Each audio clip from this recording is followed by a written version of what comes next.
dan salam sejahtera. Kami dari TVPSS SKP 2. Hari ini kami berada di lokasi bagi membuat program Jom Baca yang berlangsung dengan meriah di sekolah kita. Program ini dianjurkan bagi memupuk minat membaca dalam kalangan murid serta membudayakan amalan membaca setiap hari. Bersama saya ialah seorang murid. Boleh memperkenalkan diri? Nama saya Wan Muhammad Afiq Ikhwan daripada kelas 6 USM.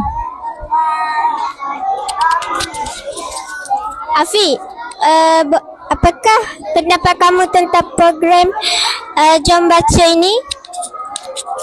Saya rasa program Jom Baca ini sangat menarik kerana saya dapat membaca pelbagai jenis buku dan menambah ilmu pengetahuan saya. Adakah kamu suka membaca buku? Ya, saya suka membaca buku cerita dan komik pendidikan. Terima kasih Afiq.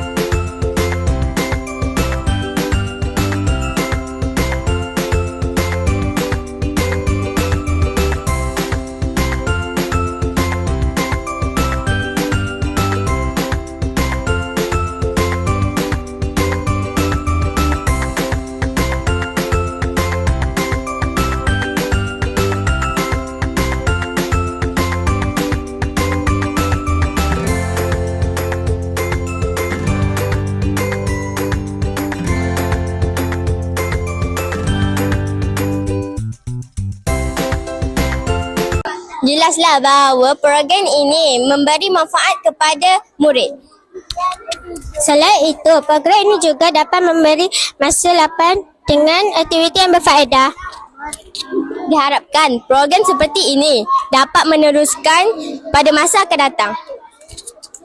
Dan semoga amalan membaca dapat diterapkan dalam diri setiap murid. Sekian, terima kasih dari kami TVPSS SKP 2.